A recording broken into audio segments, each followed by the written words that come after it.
Welcome to Babble Over Brews News, End Times, and Headlines. I'm coming at you, Aaron Cruz Vaverka, and I've got Keith. I'm flying to Cancun after this. I'm not staying for this. And I've got Gilby. Yes, you've got me. Tonight we're going to be going over a review of, let's just say it's a spat. It's a big spat. And we're going to be going over that. But to start off, we're going to talk about Leinenkugel's Summer Shandy. Our own unique take on Franz Kruger's original Munich tavern tradition. Leinenkugel Summer Shandy is our traditional Weiss beer with refreshing natural lemonade flavor that makes it perfect for the beer for any season, now brewed year-round. And by the way, few fun tidbits. How do you guys pronounce this? Leinenkugel. Leinenkugel. Oh, yeah. I guess you gotta be part German to say that. The history behind the Radler is almost as zany as the half-beer, half-fruit soda concoction itself. But to better understand the Radler, which was originally conceived in the Bavarian region of Germany, we start in the mid-18th century England with what was once known as the Shandygoff. Today generally known as a shandy, which is a beer mixed with a soft drink, carbonated lemonade, ginger beer, or any variety of juices. The Shandygroff was composed of 2 parts beer, 1 part ginger beer ale, and reached its peak popularity during the early 20th century in England, Ireland, Canada, and the United States. The interchangeable use of shandy and radler is perplexing, but they generally basically mean the same thing. One is English, and the other is German.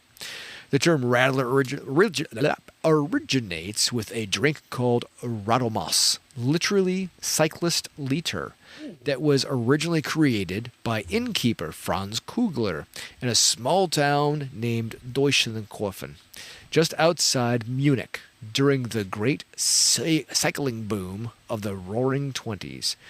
Kugler created a bicycle trail from Munich through the woods, which led directly to his drinking establishment. On a beautiful June day in 1922, a reported 13,000 cyclists crashed Kugler's party. Fast running out of beer, he blended 50% lemon soda he could never seem to get rid of, and the rest is history. So that is how the Radler / Shandy came to be. They were just wasted. That's right. So I get distracted in the middle of this, and I was like, I had to look up what a bicycle looked like in 1920 because I was just thinking of those like really big wheel ones, and I'm like, man, imagine a bicycle boom with that. But no, they actually look like normal bicycles by 1920, so that would explain a bicycle boom. There we go. So this is one of my all-time favorite summer beers. Have we had this before? I'm pretty sure we did. I believe once about 2 years ago we did. Okay. But it's a great summer shandy. For me, this is always like the start of summer when I can enjoy this after doing the lawn or working our new small standing gardens. This tastes like watching my baseball team like go to victory, except they're in the middle of a 10-game losing streak. So, Cheers. Cheers, fellas.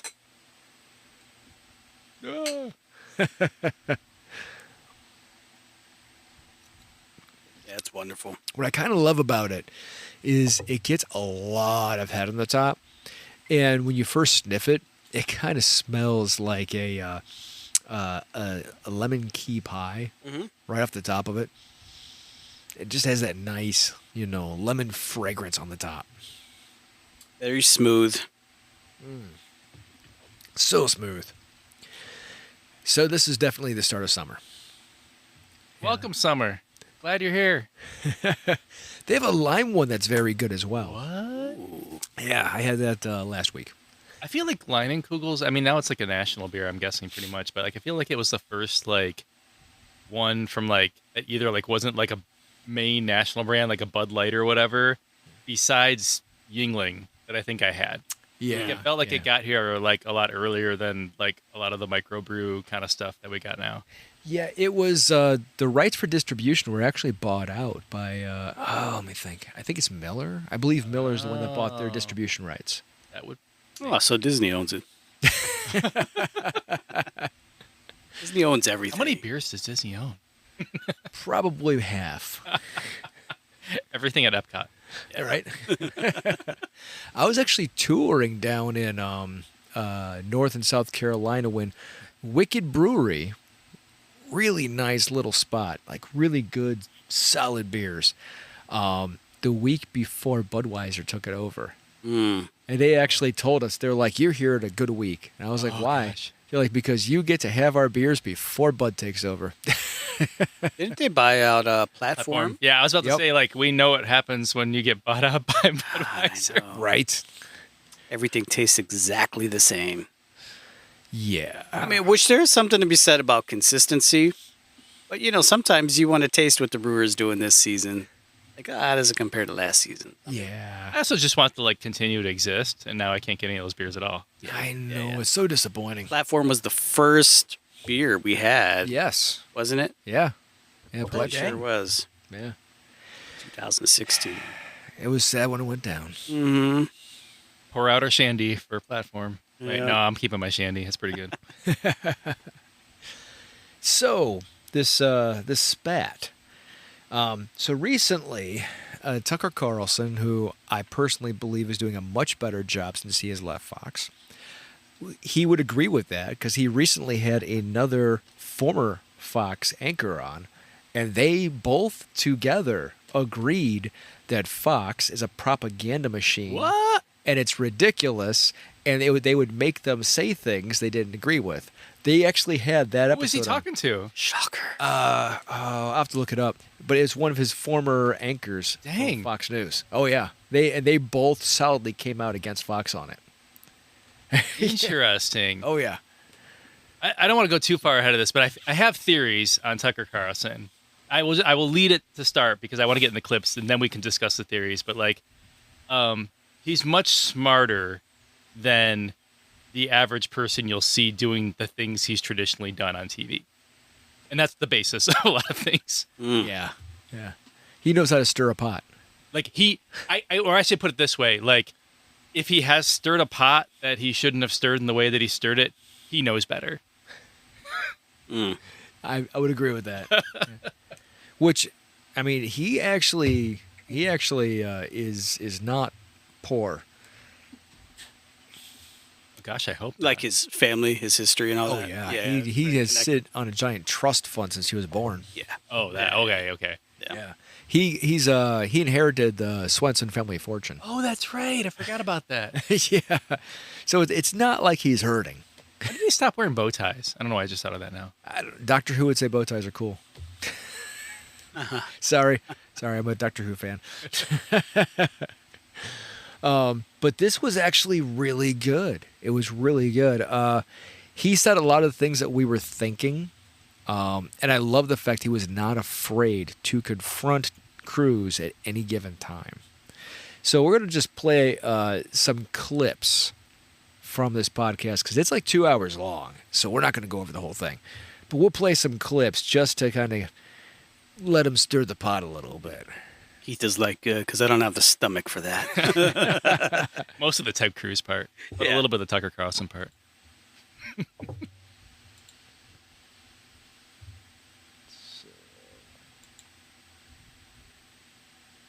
We're going to go right. There we go. All right, here we go.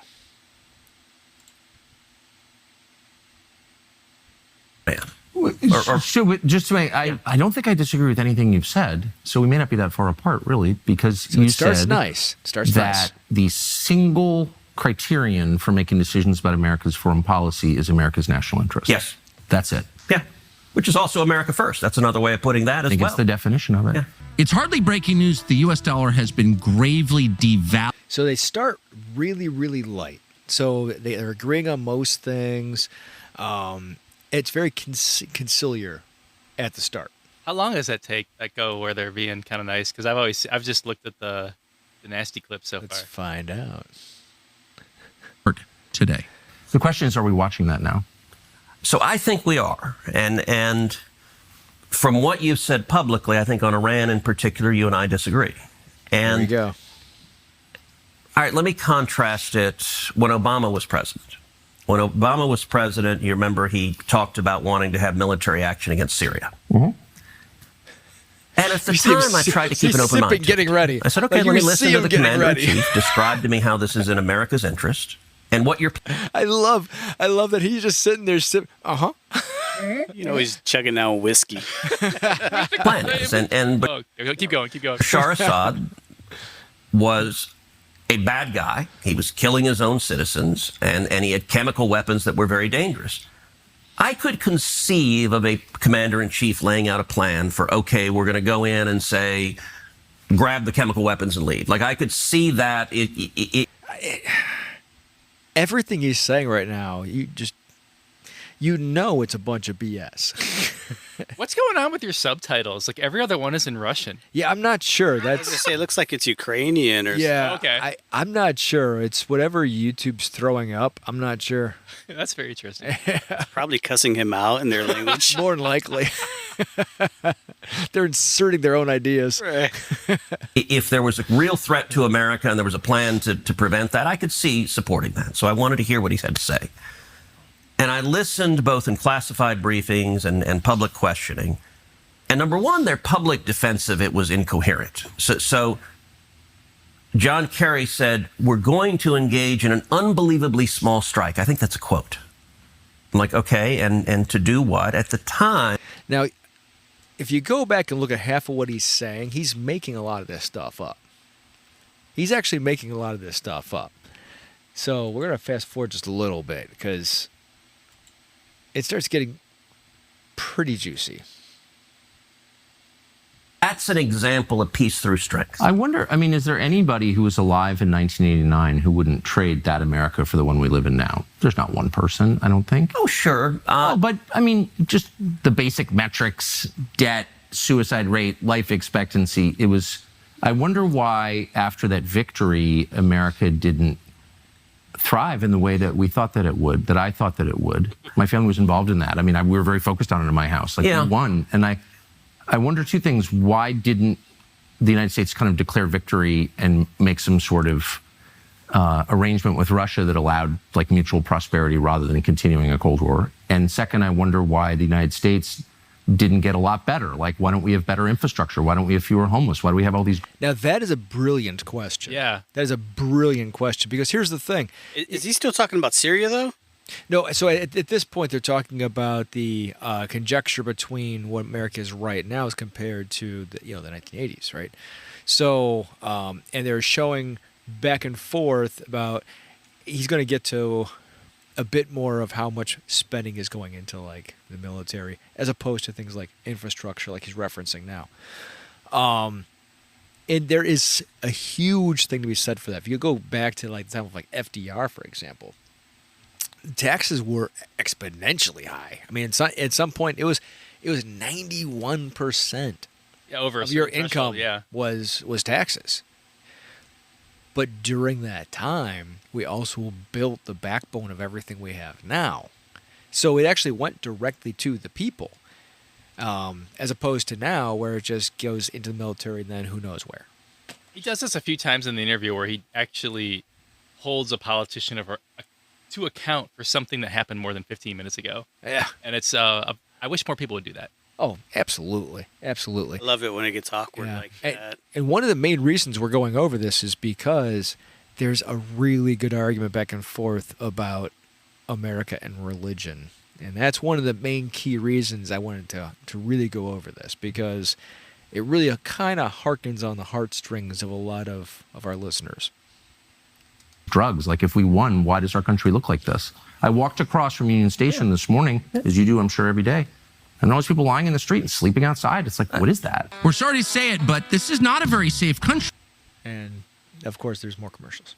His commercials are, He inserts them tonal right in. change is spectacular. Right? It's not subtle. And you could tell from his voice that he's wearing flannel in the commercials. Right here, it gets very interesting. Let's get into Iran momentarily, but you suggested it was a strange thing that I said a minute ago. And before we get too far, remember, so we went from them sort of agreeing, right? Sort of agreeing at first, to them actually trying to overlay what America is now to what it once was. And then it leads to this. That when I came into the Senate, I resolved that I was going to be the leading defender of Israel. And what you didn't ask is why. So let me tell you why. No, you said I was obsessed with Israel, and you had just told me that like your driving motive to get to the Senate was to defend Israel. I'm like, I don't think I'm the one who's obsessed with Israel. Okay, I don't even think about Israel. Tucker, words matter. Uh-huh. I love his response there. Uh-huh. And you know that. I said I resolved to be the leading defender of Israel, and you said your driving motive, the reason you're in the Senate. You want to be the leading defender of Israel. I would think if I ran for Senate, I'd be like, there are people dying of drug ODs on the street. My driving motive is to fight for Texas and America, and to fight for jobs, and to fight for the Constitution. And you played a very, very careful word game of eliding You're the one who said it, not me. So again, he calls him out very well. He's like, no, you said that. So you still haven't asked why, but I'm going to tell you why. Okay. And the reason is twofold. Number one, as a Christian, growing up in Sunday school, I was taught from the Bible, those who bless Israel will be blessed, and those who curse Israel will be cursed. God, I wish I had a fart sound every time I heard that. Oh, my gosh. That's as close as we That'll got. have to do. Now, this is the key part that Gumby always rails at. And here's the thing. It's now making mainline news. Ready? Mm-hmm. Here we go. And from my perspective, I want to be on the blessing side of things. Of those who bless the government of Israel? Those who bless Israel is what it says. It doesn't say the government of, it says the nation of Israel. So that's in the Bible. As a Christian, I believe that. Where is that? I can find it to you. I don't have the scripture off the tip of my... You pull out the phone and use the Google. It's in Genesis, but... Oh!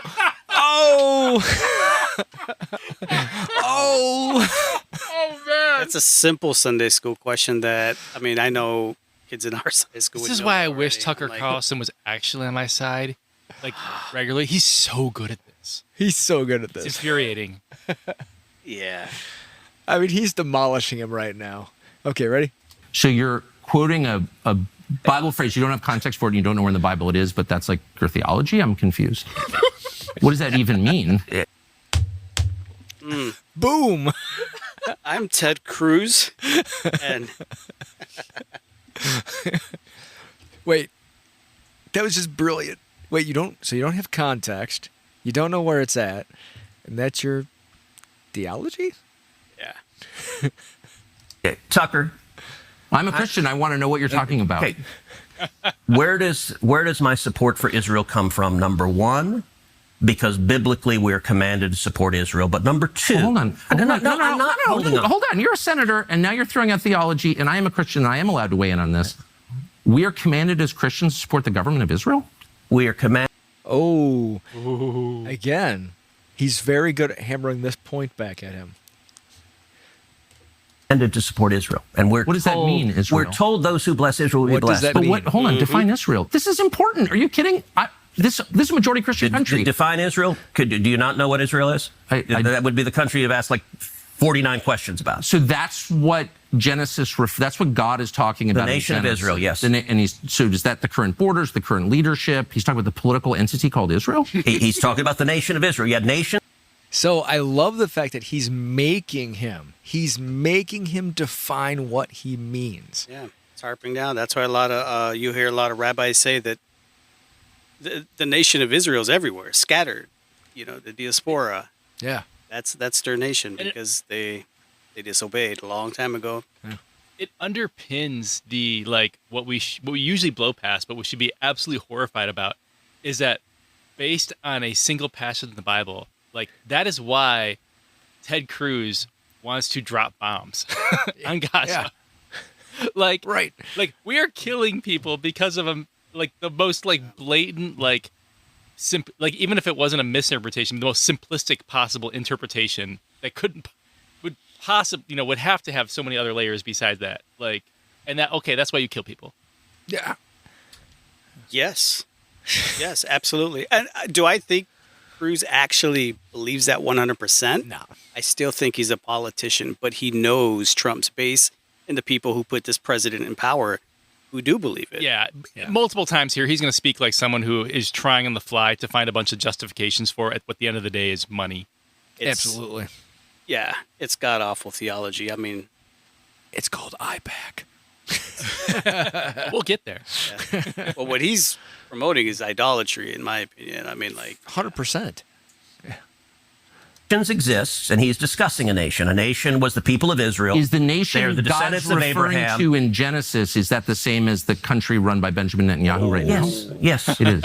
And by the way, it's not run by Benjamin Netanyahu as a dictator. It's a I'm not democratic saying he's a country that dictator. elected. He's the prime minister. right. What? But just like America is the country run by Donald Trump. No, actually, the American people elected Donald Trump. The same principle This is there. silly. I'm talking about the political entity of modern Israel. Yes, and that is You that is believe Israel. that's what God was talking about Yes. in Genesis. I do, but That country's existed since when?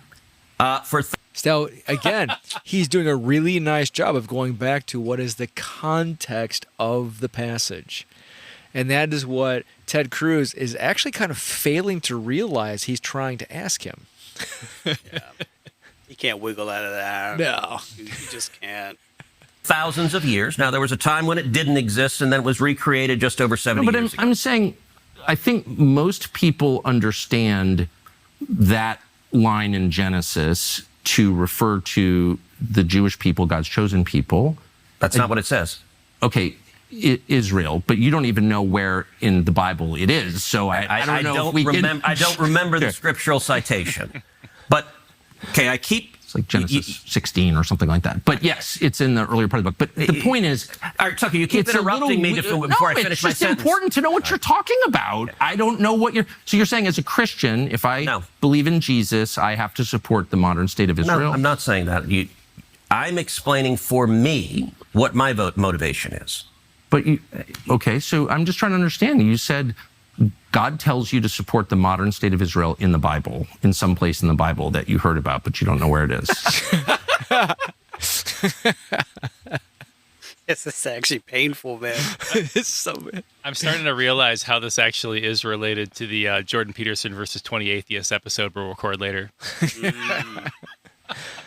But it's getting to the point where you almost feel bad for Cruz because he's being roasted so hard. He's almost done.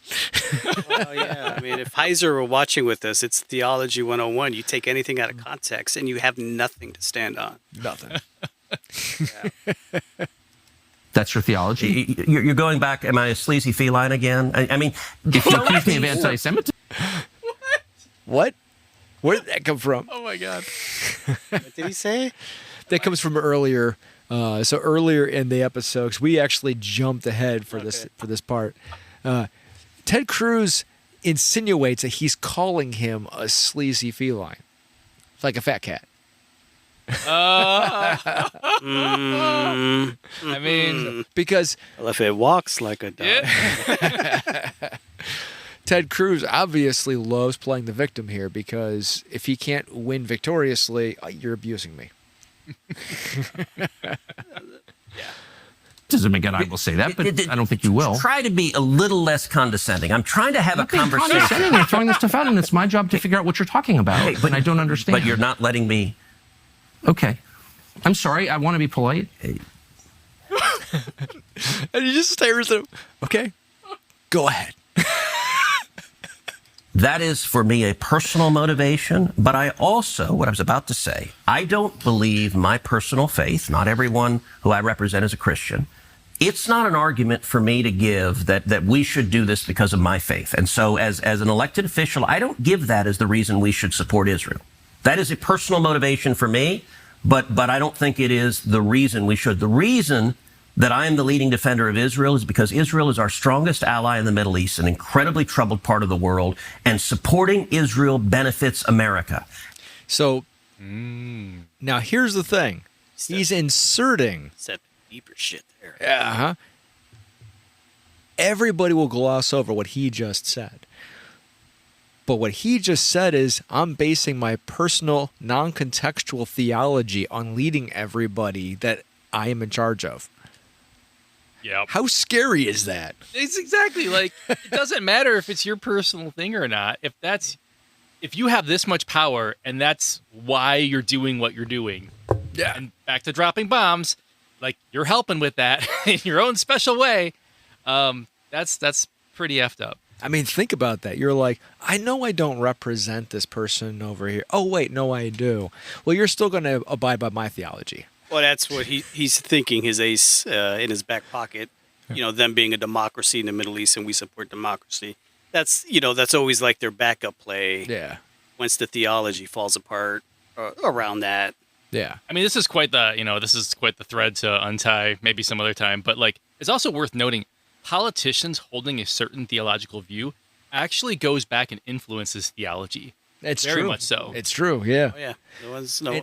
I will say that Tucker, during this interview, because I listened to this when it came out last week. I think it was last week. He actually does a nice job stating, listen, I'm not against Jewish people. Jewish people are beautiful people.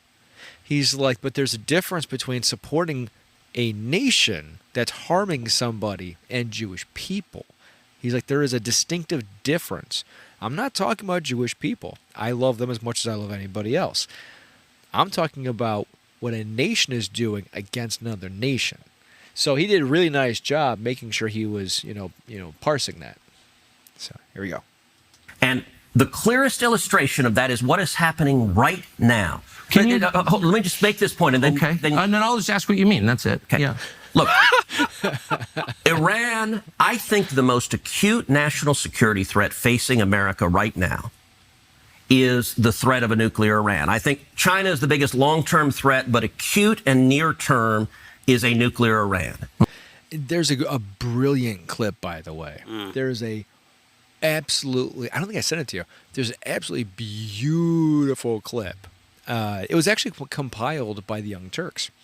They put down together a clip of Benjamin Netanyahu starting in the 90s. Yeah, I've seen it, yeah. Going all the way to the modern day about how Iran is only a few months away from developing nuclear weapons. But man, is it taking that's a long couple of months.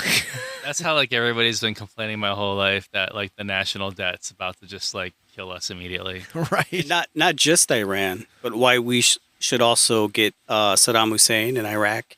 Why we should invade Afghanistan. There was a bunch of other countries that he pushed very hard for and lobbied for. Tucker will get there. Yep. Here we go. Okay. And I think Israel is doing a massive favor to America right now by trying to take out Iran's nuclear capacity. And the reason I view Iran differently, we talked before about Iraq. I opposed the Iraq war. We talked about Syria. I opposed military intervention in Syria. The reason for that is those did not pose a threat to the United States. I think Iran is markedly different. Number one, the Ayatollah is a religious zealot. He is a lunatic, but a particularly dangerous kind of lunatic because he's driven by religious fervor. When he says death... What was that old phrase again? The pot calling the... Oh, my God. Oh, my God. He literally just said he's making his decisions based on his personal theology. He literally just called for a holy war, and then he criticized the guy calling for a holy war. To America and death to Israel, I believe him. And I think Iran is trying to get a nuclear weapon because there is a very real possibility they would use a nuclear weapon. So you want to ask, how does supporting Israel benefit us? Right now, this tiny little country, the size of the state of New Jersey, is fighting our enemies for us and taking out their top military leadership and trying to take out their nuclear capacity. That makes America much safer. Somebody call the way ambulance. So Yeah, no. Yeah. I don't. However, I've never thought that Iran, before all of this recently, was really pursuing nuclear weapons. Then a thought really occurred to me. Israel, the modern state, we know has nuclear weapons. Won't join the NPT, the proliferation that all other nations who have nuclear weapons will sign. Right. We know that Ben-Gurion had his whole fallout with JFK over Dimona to start up their nuclear reactor program. JFK was trying hard to push back. 100%. So we know that they have nuclear weapons. It's a, not so secret, open secret. But in America, the only country that's ever dropped one on another country twice. And so, what message does that speak to other countries who won't bow down to America's interests? If might is right, Pakistan has nuclear weapons. Yeah. We're not picking on Pakistan. So, the more I was thinking about it, I'm like, well, you know what? Maybe they should. Because that's the message we've sent for a long time now. Yeah. That gets scary, though, because once nuclear war starts, nobody benefits. We've already done it. We have. The only thing that's really deterred is mutual assured destruction. So exactly. Throwing a few more people in the ring All you have to do is watch Superman 3. All right, here we go. The president has said repeatedly Iran cannot have a nuclear weapon, and he will do whatever it takes to stop Iran from getting a nuclear weapon. He said that like 100 times. He clearly means it. I think he will use force to effect that if he feels he has to. I think he's been really clear about that. I don't know, but it seems that way. Do you feel that? Do you think that's correct? Whether he would use force to stop a nuclear weapon, I think he has put that option on the table. He certainly suggested. I have literally no idea what's going to happen, but just reading his statements, he's made that really clear. So what he has been very clear about, and I spoke with the president on Sunday, is he has been very clear to Iran that if they attack U.S. servicemen and women, there will be real consequences and I think very serious military response. By the way, this is a sidebar, but I just can't resist. The Prime Minister of Israel said that Iran tried to assassinate Donald Trump twice. Yeah, I read your newsletter this morning, and but do you believe that's true? I think it was sort of a word game. What? So, how terrible is this? He's trying to score my line so fast. Is true is Iran is trying to assassinate Donald J. Trump, and they have hired hitmen. Now, you pointed out... No, he said that they have tried twice to kill him, and I don't know that... I don't have any evidence that's true, but I sort of wonder if that is true. Why aren't we at war with them already? Okay. And I read your newsletter this morning.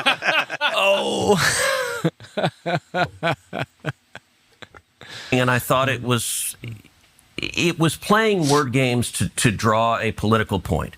How's that a word game? It's my president. And can I tell you? Yeah, please. Okay. You rightly pointed out there's no evidence that this clown in Butler, Pennsylvania, who shot the president was working for the Iranians. I don't think he was. There's no evidence of that. Although I would like to know more about who he was and what's going on. But I don't find it plausible that he was working for the Iranians. So, was that caused by the Iranians? No. But what is true, and what your newsletter didn't acknowledge, is it true or false that Iran is currently trying to murder Donald J. Trump and has paid hitmen to do so? Well, that's the question, and I don't know the Butler, Pennsylvania thing. Pennsylvania. Let's just put that aside. I don't know. So Netanyahu misspoke when he said those two assassinations were because of Iran. But what he was saying that is right is they're actively trying to murder Donald J. Trump. Is there? Okay, so you're aware of a plot. So, where is he getting this evidence from? Netanyahu. To kill Trump. Yes, that Iran is paying for. And by the way, when? It has been over the last, I'd say, 18 months to 2 years. In the United States? In the United States, yes. They and let me point out. Has anyone been arrested? For the Trump attempted assassination, no. But they are also actively paying Iranian hitmen to murder Mike Pompeo when he was president. Okay, so where is the evidence? Trump's first Secretary of State, the first term, rather.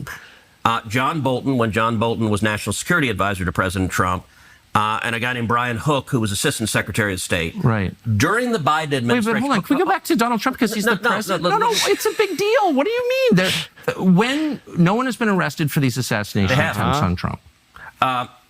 Yes. They've hired hitmen. How do we know that? All right, let me break it down. People have been arrested. So the reason I brought up Pompeo, Bolton, and Hook, who are under active assassination attempts because of their service in the first Trump administration, under the Biden administration. Well, they say that. I've never seen any evidence of it. Can I give you the evidence? Well, let's just stick with Trump. No, because he refuses to go over Trump because the only evidence comes from Yahoo. Benjamin. The place it's always come from. These are interrelated. So let me make a bloody point. Under the Biden administration, the State Department was spending $2 million a month providing security for Pompeo, Bolton, and Hook. And they did arrest Iranian hitmen at John Bolton's apartment complex who rented, I think, the apartment next to him and were actively trying to assassinate him, and they went and arrested them. So, yes, they caught Iranian hitmen. Now, it so happens Iran's not very good at it.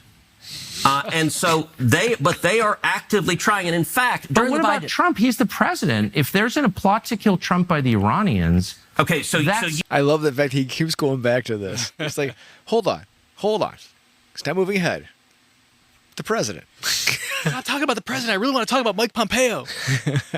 You dispute that the Iranians are trying to kill Trump? Of course. I mean, that's the most important question. The Prime Minister of Israel just said there have been 2 assassination attempts against Donald Trump by the Iranians. And I think it's a very fair question, maybe you disagree, to ask, what are you talking about? Okay, and I agree with you that he misspoke. So there weren't those 2 attempts? There were 2 attempts, but the clown in Butler, Pennsylvania, and the other guy on the golf course were not connected to the Iranians. That's the part that he misspoke. But by the way, when you speak all the time, occasionally what he's out of his ass. It's awful. So you're saying the Prime Minister of Israel lied. Okay, we got it. Okay. Said that was accurate is that Iran is actively trying to murder Donald J. Trump and has paid hitmen. That's fine. And he was conflating it with the 2 attempts. I understand. But I just want to pull that thread because it's so important. I voted for Donald Trump. I campaigned for Donald Trump. Yeah. He's our president. And we're on the cusp of a war. So if there's evidence that Iran paid hitmen to kill Donald Trump and is currently doing that, where's that? Like, what are you even talking? I've never heard that before. Where's the evidence? Who are these people? Why haven't they been arrested? Why are we not at war with Iran? That's a great question to ask. How do you know that that's true? We know that it's true because we have been told that by the military and our intelligence community for the last 2 years. We meaning who? Congress has and the public. I mean, we had multiple testimonies. I can send you testimony. Do we know the names of the people or where this happened or what they tried to do to kill Trump? We do not. We have not apprehended an Iranian hitman trying to kill him. Again, he's doing a great job hammering. Wait. I just need the facts. I just want the facts. He can't make Netanyahu, our real president, look bad. Exactly. Yeah. I mean, look how hard he's trying to squirm out of that hole. Oh my gosh. It's laughable. Oof. And to his credit, man, Tucker is doing a really nice job keeping him on that fire. It's great. It's painful. We know that Iran is trying to do so. In the United States. Yes. And by the way, like Iran... This just seems like a huge headline, and you're acting like everyone knows this. I didn't know that. Iran put out a whole video about murdering Trump. Oh, so it must be real. Right, but I've never heard evidence that there are hitmen in the United States. I mean, trying to kill Trump right now. We should have a nationwide dragnet on this, and we should attack Iran immediately if that's true. We should, if that's true. Don't you think? No. But Why? Why not? Hold on. If we have evidence that these people are being attacked, then why aren't we doing more? Riddle me that, Batman.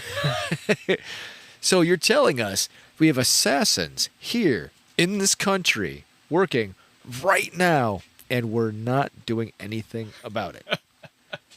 We're just, whatever May said, the next floor up. They're trying to assassinate our president? They have been for 2 years. Then They why are aren't our we at enemies. war with them? Well, we are trying to Why don't we take just nuke Tehran if they're trying to murder our president? There's nothing that you could do that would be worse for the United States than murdering Trump. And I just don't Amen. I understand agree with why that. you're not calling for the use of nuclear weapons against the Ayatollah right now. I'm serious. If you really believe they're the trying to use murder of nuclear weapons. See, whatever that's part it of the takes. problem of. So what do you mean? It's, You don't seem to take the allegations seriously. I do. If you believe they're trying to murder...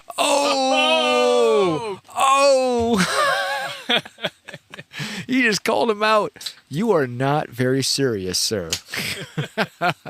murder Trump, we need to stop what we're doing and punish them. Can I ask something? And I mean this sincerely. So, He's sincere All right. now. Okay. 20 years ago, you were, I think it's fair to say, in the interventionist world. You were a vocal, Big time. You Big were a time. vocal defender of the Iraq War. I was a promoter of the Iraq War.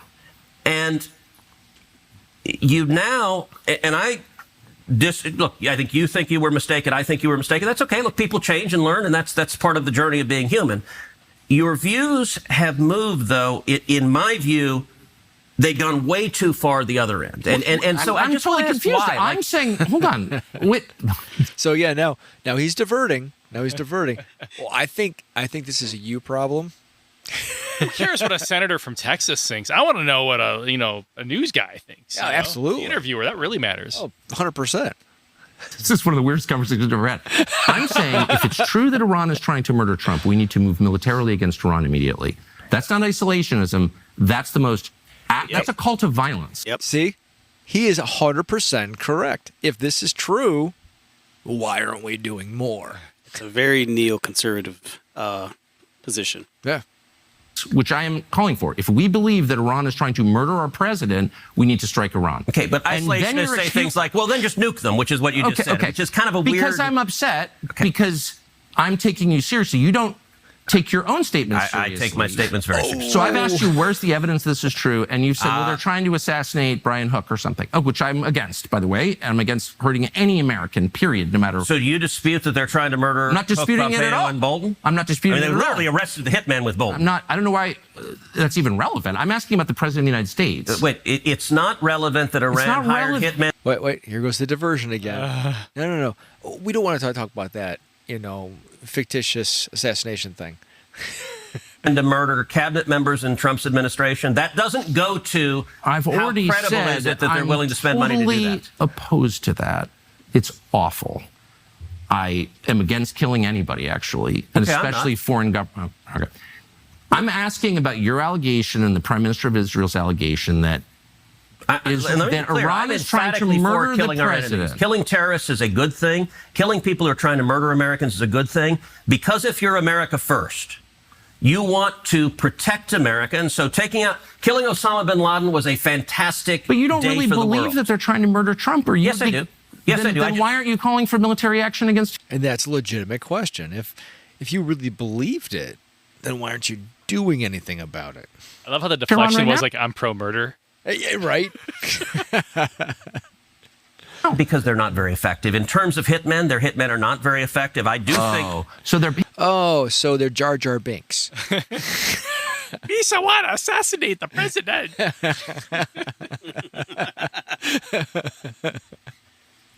Oh, Misa tripped over my sniper rifle. Whoopsie daisy.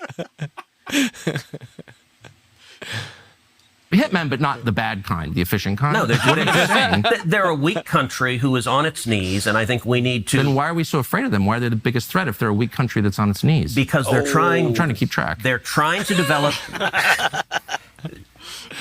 I love this. That look from Cruz was like, you're actually really good, but I can't say that. He's a senator now. I'm a Tucker fan. Forte Cruz is like, no, stop this. Stop this. I forgot we went to the same Ivy League school for debate. Damn it. Be a little less snarky. I know, you're right. Oh my That is a gosh. problem. I'm Whoa, sorry. he did not say snarky. They're trying to develop I'm nuclear sorry. I'm weapons. sorry. They're close to developing nuclear weapons. And we heard this since the 90s from Benjamin Netanyahu. So we know this is a fact.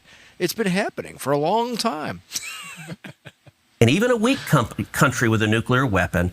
Look, I believe there is a very real possibility if the Ayatollah develops a nuclear weapon that he would detonate it either in Tel Aviv or New York. Bad. But he totally screwed up. He just tripped over it. It's such bad propaganda because guess who is a party to the inspections and open inspections all this time? Iran. Mm-hmm.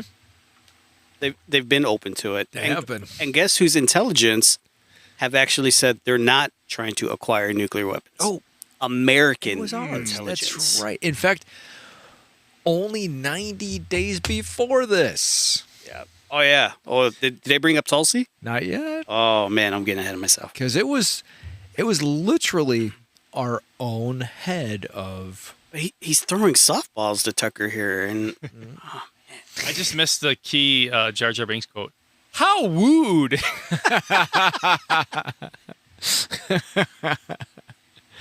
Like, you. Yeah. Never mind. For Los Angeles. And that would be utterly catastrophic. And That's I don't for know what the sure. chances are of that. Let me compare and contrast Iran to North Korea. Wait, can I just ask one last question about trying to kill can ask the any- president? You sincerely believe, you promise, He's going He's going right Pinky back. promise. Rock, paper, scissors. I'm gonna write this in crayon. that right now the Iranian government is trying to murder our Yes. president. Yes. You sincerely believe right now. Absolutely. And yet you are not calling for military action against the government that's trying to murder our president. Can you explain that? Let me get BB I on the phone. don't think they're very effective. I do think we should, by the way, So they are Jar Jar Binks. You to follow me now? Okay, day? America is You're supporting. willing to take that risk? Oh, the silence. The silence. He's just like staring at the. God, give me something now. Tucker, if I could slap you like Will Smith right now, I would. You'd probably beat the crap out of me. I think we should protect the president and we should take out our enemies. Well, aren't Israel they, is doing that right now. But aren't they? Why would we outsource And by it to the Israel way, if your they're first trying question to? was, why why would are we you have for Israel regime do it? change? That's a pretty good example of why I'm for regime change. Okay, so you're saying we should just go in and take out the government of Iran? Listen to what he just said. We kind of bypassed that earlier in the our Regime listenership. Regime change. That is always a key phrase for something. Yeah, you guys don't know how to spell regime change. I spell it DEMOCRACY. That's regime change in the Middle East. Yeah, it's. Did I spell that right? I think OIL is in there somewhere. Democracy?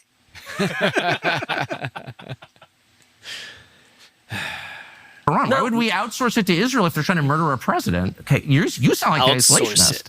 it. What I'm saying on any military judgment is there needs to be a cost-benefit analysis of what are the risks versus what are the benefits. In this instance, I think it is enormously in America's interest to do what Israel is doing right now: take out Iran's senior military leadership and take out their nuclear capacity.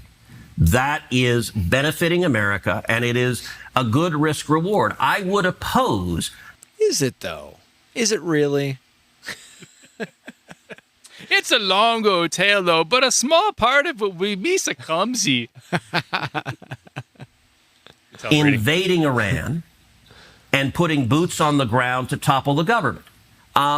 If the risk got severe enough, I would support that, but I think the relative risk is not severe enough to justify that step at this time. What I agree. would absolutely oppose under just use any drones. circumstances is invading Iran and then staying and trying to turn them into a democracy. And part of where Iraq really... Didn't he just call for that though? Turn them into a democracy. Didn't he just call for that? Oh, this is gonna be messy. Me no watching. You can tell when I'm reading off of that. went off the rails is not only did we topple someone who was fighting radical Islamic terrorists, who was a bad guy, but then we tried the vision of interventionists. It actually overlaps with the vision of a lot of Democrats. Let's go promote democracy in the world. I agree. And it is our military's job to kill the bad guys, to defend America. It's not their job to defend international norms. It's not their job. So I have zero desire for the U.S. military to turn Iran into Switzerland. Look, would it be nice if they suddenly became Switzerland? Sure. If I could wave a magic wand, great. Great chocolate. But I'm not going to send your kids or my kids to be in front of guns to go make that happen. Well, bless you for that. I think that is the lesson that I learned from Iraq. I He's promoted like, hell that yeah, war. bless me. Speaking of Middle East chocolates, apparently Dubai chocolates are really hot right now. I think that you just articulated the main lesson of it, which is it's hard to do that, and we're not good at it. But I will, and so we are agreeing on that. I will say as a vehemently agreeing. As a corollary. I got him. That's what he's saying. He's thinking, I got him. He's got That doesn't mean that horrible, evil dictators are okay. And going back to Reagan and the Cold War, we have lots of weapons. I am happy to highlight the brutality, the oppression, the human rights abuses of regimes, even though I don't want to invade them, because I think the bully pulpit of American leadership is really powerful. And I think dictatorships are terrified. So I've spent 13 years in the Senate. So that's that kind of that part of the interview is really good. We're going to move to another part. I mean, it's one of those interviews, really. I mean, Tucker just has to be himself and give him the rope. You want to hear it? Sure. You want to hear it? Okay. Here's Tucker being given the rope. Here we go. To fallen. I would use economic sanctions and I would use moral suasion to try to effectuate But if you regime topple, change. okay, so you topple the regime and by whatever means, what happens then? How many people live in Iran, by the way? I don't know the population. At all? No, I don't know the population. Wait, what? Huh? You don't know the population of the country you seek to topple? How many people live in Iran? 92 million. Okay. Oh, mic drop. Right off the top of his head, that fast. You said thinking, you said people gonna die? Yeah, How could you not know that? I don't sit around memorizing population tables. Well, it's kind of relevant because you're calling for the overthrow of the government. Why is it relevant whether it's, because, it's 90 million or 80 million or 100 million? Why is that relevant? Because if you don't know anything about the country... I didn't say I don't know anything about Okay, what's the ethnic mix of Iran? They are Persians and What percent? predominantly Shia. Okay, this is no, cute. it's not Okay. even... You don't know anything about Iran. So Okay, actually, I am not the Tucker Carlson. 65% Gungan. What did I say? He gave him a little bit of rope. Yep. He gave him a little bit of rope. And Cruz is now creating his own news. Expert on Iran. You're a senator who's calling for the overthrow of the government. You're the one who don't know claims anything about the country. No, you don't know anything about the country. You're the one who claims they're not trying to murder Donald Trump. You're the I'm one not saying that. who can't figure out if it was a good idea to kill General Soleimani, and you said it was bad. You don't believe they're trying to murder Trump. Yes, I do. Because you're not calling for military strikes against them in retaliation. And if you really believe we're that... carrying out military strikes today. You said Israel was. Right, with our help. I said we. Israel is leading them, but we're supporting. Oh, wait. What was that? What was that? Spoke out of line there. That's the royal we. them. Well, you're breaking news here because the U.S. government last night denied, the National Security Council spokesman Alex Pfeiffer denied. Look how well he just pulls it. Boom, right there. Wait a minute. So are you cracking like breaking news to us? On behalf of Trump that we were acting on Israel's behalf in any offensive capacity. No, we're not at all. bombing them. Israel's bombing them. You just said we were. We are supporting This is Israel. high stakes. You're a senator. If you're saying the United States government is at war with Iran right now, people are listening. Okay, we are not. Oh, like he gives him a little more. Here's a little more news. I gotta say though, you're a senator isn't that great of an argument. You know who else was a senator? Huh. Jar Jar Binks. This is true. Not bombing them. Oh, okay. Israel is bombing them. And hey, why do you do the snide? Oh, okay. What do you mean? Because this is super high stakes stuff. This is a huge country that borders a lot of other important countries. A lot of the world's energy comes from there. So let me you ask don't want another disaster. You don't want to be Tucker, reckless. the Ayatollah refers to Israel as the little Satan and America as the great Satan.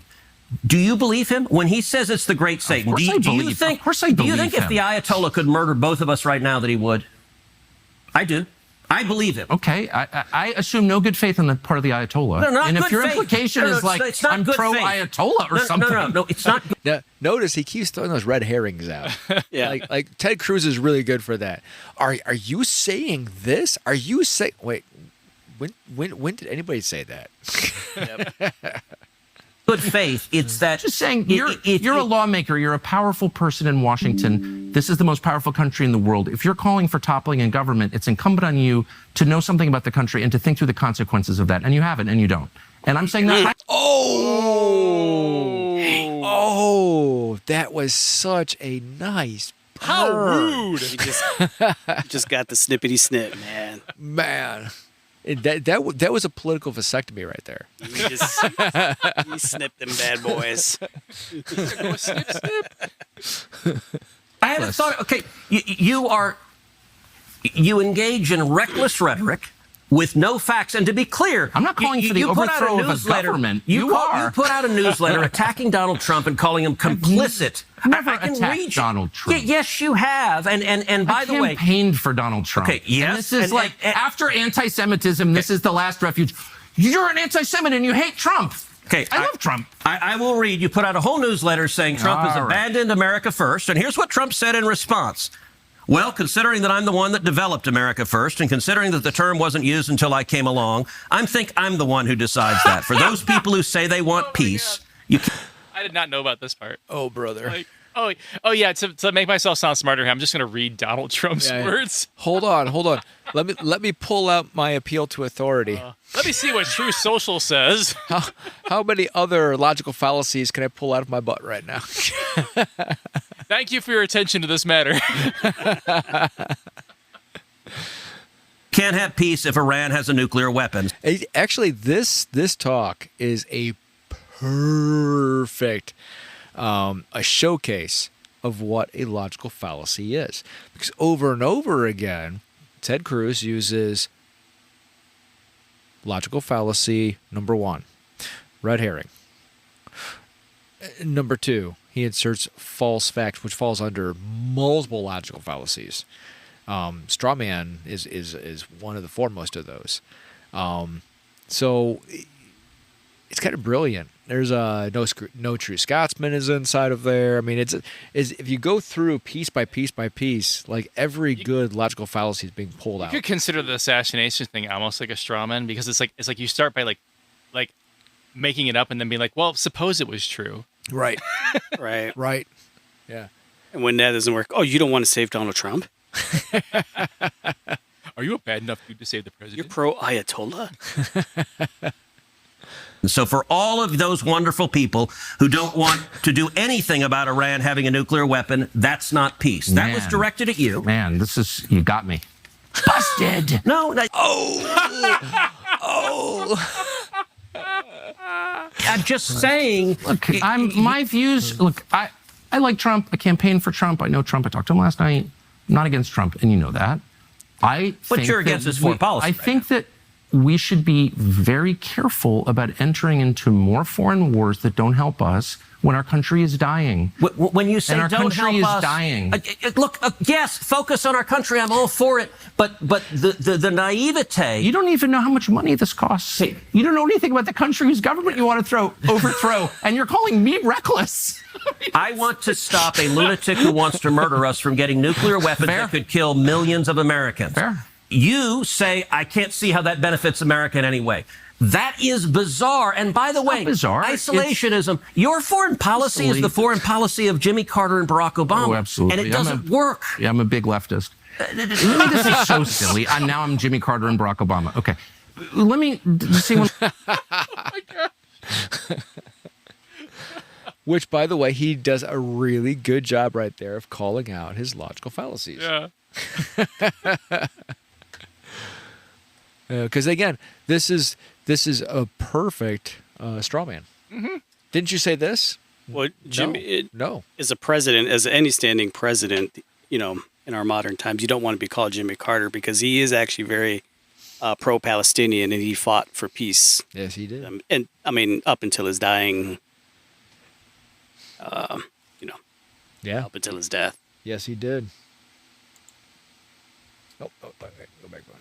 Okay, so I'm gonna go. Come on. Load.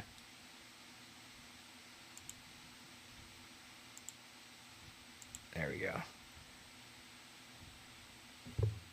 So, right there. These two are really good. There you go. I was triggered when you called me names, and I'm triggered once again that you're calling me a Russia defender when in fact I'm defending Western Europe. And I don't think that you. Do you think Putin's our enemy? Now notice how defensive he's getting for Putin. Well, he's literally our enemy. You are funding a war against him. But do you think he is our? No, you're saying we're his enemy. Do you think Putin is our enemy? I think it is a tragedy that your policies, specifically yours, helped drive Putin into the arms of China, forming a bloc that's larger than us. So you won't answer that question. I don't. He is literally our enemy right now. That is a tragedy for the United States. No, you're saying, but you won't say he is our enemy. And look, like I know in what sense. I don't want to be enemies with Russia. It doesn't help us at all. It may help some people in the United States, but in general, let me be clear. I don't want to be. I don't want to be at war with Russia. I don't think it is in our interest to be at war with Russia. With China. That is a disaster. But listen, no doubt, and I want Russia and China attention, so I agree with you there. But I think Putin is a KGB thug. I think he is a bad man. Now, I don't want to go to war with him over that. Okay. But I'm not naive. Pause it for just a second. Uh-huh. I mean, a thug. Uh-huh. Who the heck do we have in office right now? Uh-huh. I thought he was going to say, like, oh, he's a thug. He's a former KGB operative. Man, I love this guy. Well, I mean, kind of man. if it's anything like our country, you have to be a thug to get in the White House. Unfortunately. I mean, when you are in cahoots with the Adelsons, who are like casino lords in Vegas. What was that? 300 million that was dropped right there? Yes. Uh-huh. Not the first time either. She supported both Trump presidencies, and she also gave to Biden too. I mean, well, yeah. but what are you gonna do? It goes back to me saying that both sides are just two wings in the same bird. But what I'm saying is, you don't get to be a Donald Trump in New on the York. side of the Jeffrey Epstein airplane. Exactly. Oh, that's actually not far from truth right there. Sure, Jar Jar. I'm sure Jar Jar was even on that plane, man. Lisa going down. He may have been the victim, though, poor guy. Like I watched your bad episode. Man. He's a bad man.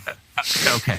Look, I watched your episode where you went to the Russian grocery store, and I'm was that disloyal, do you think? It was just weird. It was like a promo video for Russia, and I don't understand. I'm not attacking you when I ask why, because I'm genuinely like, I don't get like when you called me and I said something, you weren't attacking me, you were just noticing. No, but may I ask you a question? So here, well, let me just answer yours by saying the United States, the Biden administration, with your help, full support, began this war on Russia in response to their invasion of Ukraine. And one of the things they kicked Russia out of SWIFT, of the international financial system. Yeah. And my first response was, this is going to really hurt the US dollar, which it has. And I hope someday we can have a conversation about that.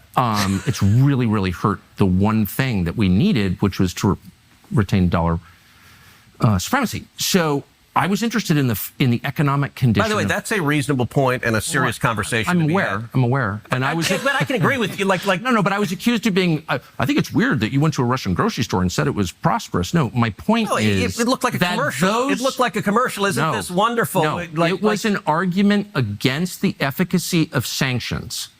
Sanctions against Russia, which you casually and enthusiastically imposed, scoring a little moral victory every time, had no material effect that helped the United States. Russia is backstopped by China, and I recommend that you go there and see it.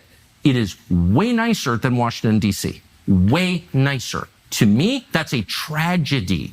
I was horrified and angry at my leaders, including you. It's like, I want to live in a country that's nice, with low food costs and no homeless people. Ouch. It's very true. The whole idea of sanctions. I love that he brought this up because, like, I feel like whenever I hear about, like, because, like, a Republican talking about, like, trains in Europe or something like that. Right. And, like, I know all these people, like, vacation in Europe. And do they go to, like, or to Asia or whatever? Like, do they go to, London? Do they go to, Germany? Do they go to Tokyo? And they'd be like, man, this is a total hellhole. I hate that like everything is clean and I can get a train every 3 minutes. This is just the worst thing ever. Ew.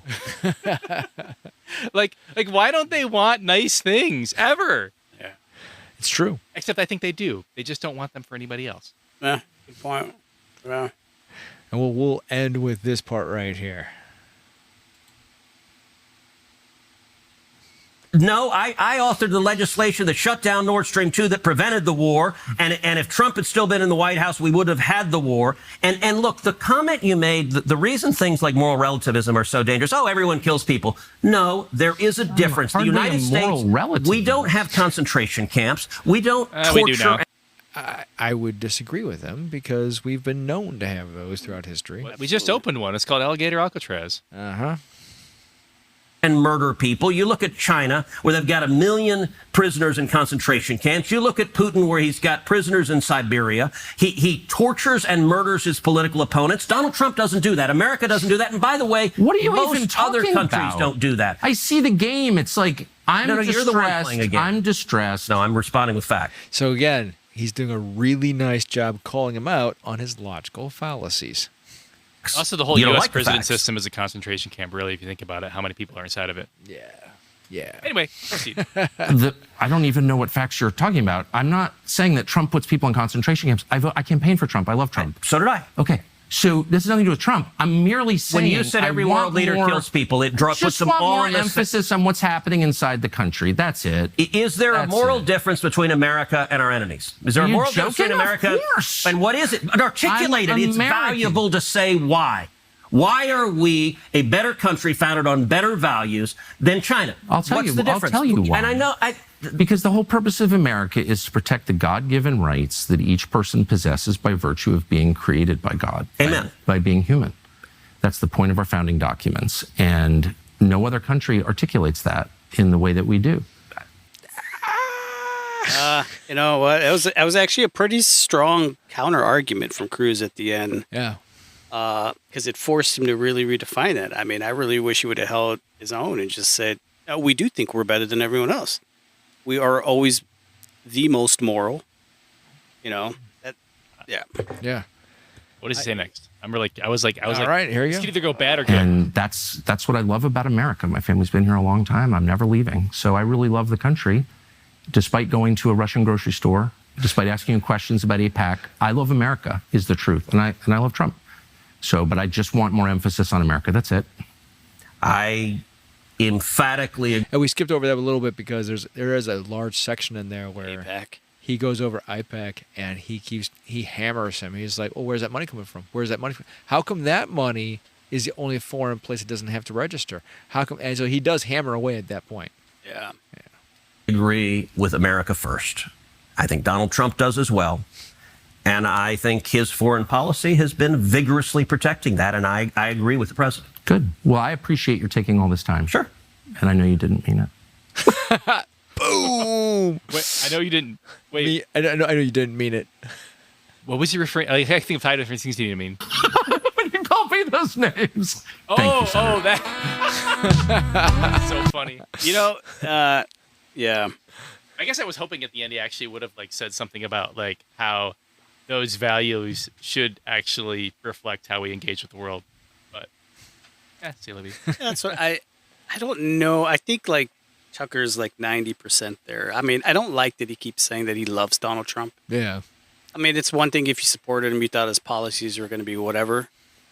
But I still feel like he's kind of still kissing his butt. He doesn't want to like jump in both feet. Yeah. He's a little nervous.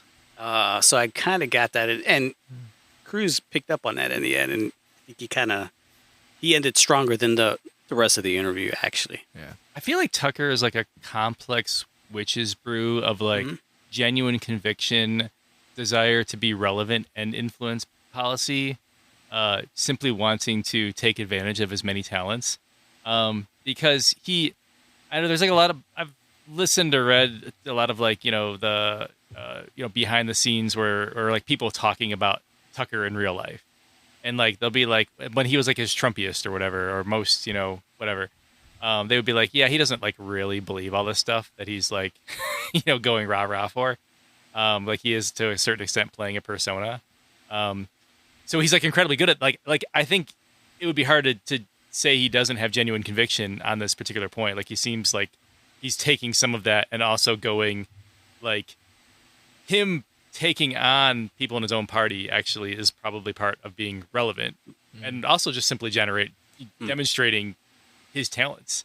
Like there isn't a lot for him to do right now in opposing Democrats. It's kind of boring, frankly, if you listen to average conservative talker, just like, go against a party that's wildly ineffective as it is. Yeah. Yeah. Yeah. Well, that's our episode. So what do you guys think? I like watching people squirm. I like watching Ted Cruz squirm. I like watching people make Ted Cruz squirm. So I fully approve of that. I think I want to go watch it again. I think I want to like play it on repeat to like go to bed at night. Yeah, good stuff. Gubby? Yeah, it was entertaining for sure. I don't know if I'm 100% on the Tucker train per se, but I do think he's headed in the right direction. I'd hope that because I kind of felt that way about Tulsi too. I don't know if they talked about Tulsi at all. I had more hopes for her, and then it does look like Iran has nuclear weapons. I just found out. Uh-huh. In other words, Bibi just got off the phone with me, and it looks like they do. Uh-huh. So sell out. It's hard to not feel jaded. Yeah, but I'll hold out a little bit more hope, and we'll see. All right. And there's nothing taboo over Brew, and that interview was taboo. That was great. Please check us out on all of our social media feeds. We've got a group over on Facebook. Check us out on X, Blue Sky, and you could come together just on BibleOverBrews.com, where we're delivering more and more awesome stuff. Good fight. Good night. Peace out. Peace in the Middle East. I didn't mean it. Godspeed. Wait, do Jar Jar one more time to close this one out. Misa's so sad the podcast is over. Okie dokie. That's great.